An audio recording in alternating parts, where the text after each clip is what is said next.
Hi friends, welcome back to my channel. ಏನಪ್ಪ ಡಿಸ್ಪ್ಲೇಲಿ ಏನೋ ತೋರಿಸ್ತಿದ್ದಾರೆ ಸೊಪ್ಪು ಅಂತ ನೋಡ್ತಿದ್ದೀರಾ? ಇದು ಪುಂಡೆ ಸೊಪ್ಪು. ನಮ್ಮ ಕಡೆ ಪುಂಡೆ ಪಲ್ಯ ಅಂತಾರೆ, ಆಂಧ್ರ ಕಡೆ ಗೋಂಗೂರು ಸೊಪ್ಪು ಅಂತಾರೆ, ಗೋಂಗೂರ ಅಂತಾರೆ. ಸೊ ನಾವು ಇವತ್ತು ಪುಂಡೆ ಪಲ್ಯ ಚಟ್ನಿ ಮಾಡ್ತಾ ಇದ್ದೀವಿ. ಇದಕ್ಕೆ ಆಂಧ್ರ ಕಡೆ ಗೋಂಗೂರ ಪಚ್ಚಡಿ ಅಂತಲೂ ಕರೀತಾರೆ. ಸೊ ಇದಕ್ಕೆ ಬೇಕಾಗಿರೋದು ಫಸ್ಟು ಗೋಂಗೂರ ಸೊಪ್ಪು, ಪುಂಡೆ ಪಲ್ಯ ಸೊಪ್ಪು.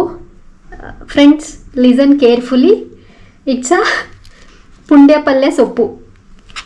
ಆಮೇಲೆ ಮೆಣಸಿನ್ಕಾಯಿ, ಸ್ವಲ್ಪ ಕರಿಬೇವು, ಸ್ವಲ್ಪ ಬೆಳ್ಳುಳ್ಳಿ, ಜಸ್ಟ್ ಟೇಸ್ಟಿಗೆ ಅಂತ ಜೀರಿಗೆ, ಆಮೇಲೆ ಒಂದು ಆನಿಯನ್.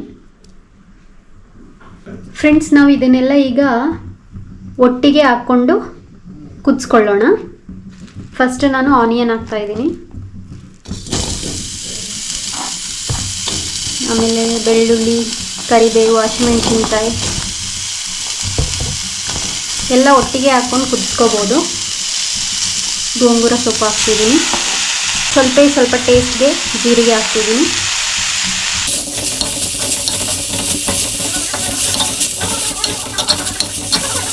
ಫ್ರೆಂಡ್ಸ್, ಇದು ಮಾಡೋದು ತುಂಬ ಈಸಿ, ತುಂಬ ಬೇಗ ಕೂಡ ಆಗುತ್ತೆ.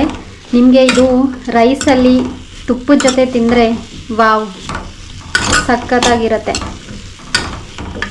ಸೊ ಇದು ಈ ಥರ ಕುದೀತಾ ಇದೆ. ಬೇಕಿದ್ರೆ ನೀವು ಒಂದು 2 ಡ್ರಾಪ್ಸ್ ಆಯಿಲ್ ಕೂಡ ಆ್ಯಡ್ ಮಾಡ್ಕೋಬೋದು. ನಾನು 2 ಡ್ರಾಪ್ಸ್ ಆಯಿಲ್ ಆ್ಯಡ್ ಮಾಡ್ತಾ ಇದ್ದೀನಿ. ಏನಪ್ಪ ಇಷ್ಟು ಸ್ವಲ್ಪ ಮಾಡ್ತಿದ್ದಾರೆ ಅಂತ ಯೋಚನೆ ಮಾಡ್ತಿದ್ದೀರಾ? ನಮಗಿಬ್ಬರಿಗೆ ಇಷ್ಟು ಸಾಕಾಗುತ್ತೆ. ಸೊ ನೀವು ನಿಮ್ಮ ಮನೇಲಿ ಎಷ್ಟು ಜನ ಇದ್ದಾರೆ ಅದರ ಮೇಲೆ ಕ್ವಾಂಟಿಟಿ ತೊಗೊಳ್ಳಿ. ಸ್ವಲ್ಪ ಕುದಿಯೋದಕ್ಕೆ ಬಿಡೋಣ. ಇದು ಸಿಂಪಲ್ ರೆಸಿಪಿ ಫ್ರೆಂಡ್ಸ್, ತುಂಬ ಬೇಗ ಆಗೋಗುತ್ತೆ. ಫ್ರೆಂಡ್ಸ್, ಇದು ಆಲ್ಮೋಸ್ಟ್ ಕುದೀತಾ ಬಂದಿದೆ. ಇನ್ನೇನು 2 ಮಿನಿಟ್ಸ್. ಫ್ರೆಂಡ್ಸ್, ಕುದ್ದಿದೆ ಇದು. ಇದನ್ನು ಆರಕ್ಕೆ ಬಿಡೋಣ, ತಣ್ಣಗಾಗಕ್ಕೆ ಬಿಡೋಣ. ನಿಮಗೆ ಖಾರ ಜಾಸ್ತಿ ಬೇಕು ಅಂತಂದರೆ ಹಸಿಮೆಣಸಿನ್ಕಾಯಿ ಜಾಸ್ತಿ ಹಾಕ್ಕೊಳ್ಳಿ. ಇಲ್ಲ ನಮಗೆ ಖಾರ ಜಾಸ್ತಿ ತಿನ್ನಲ್ಲ ನಾವು ಅಂತಂದರೆ ಒಂದು 2-3 ಮೆಣಸಿನ್ಕಾಯಿ ಸಾಕಾಗುತ್ತೆ. ಇದೀಗ ತಣ್ಣಗಾಗಕ್ಕೆ ಬಿಡೋಣ. ಇದು ಮಿಕ್ಸಿಗೆ ಹಾಕ್ಕೊಳ್ಳೋಣ. ಇವಾಗ ಉಪ್ಪು ಸೇರಿಸ್ಕೊಂಡು ಇದನ್ನು ಮಿಕ್ಸಿಗೆ ಹಾಕಿ, ಆಮೇಲೆ ಸ್ವಲ್ಪ ಇಲ್ಲಿ ನೋಡಿ, ನಾನು ಮೊದಲೇ ಶೇಂಗಾನ ಹುರ್ಕೊಂಡು ಪುಡಿ ಮಾಡಿ ಇಟ್ಕೊಂಡಿದ್ದೀನಿ. ಅದು ಮಿಕ್ಸಿ ಆದಮೇಲೆ ಲಾಸ್ಟಲ್ಲಿ ಸ್ವಲ್ಪ ಶೇಂಗಾ ಪುಡಿನೂ ಆ್ಯಡ್ ಮಾಡಿಕೊಂಡ್ರೆ ತುಂಬ ಟೇಸ್ಟಿಯಾಗಿರುತ್ತೆ. ನೋಡಿ ಫ್ರೆಂಡ್ಸ್, ಪುಂಡೆ ಪಲ್ಯ ಚಟ್ನಿ ರೆಡಿ, ಗೋಂಗೂರ ಪಚ್ಚಡಿ ರೆಡಿ.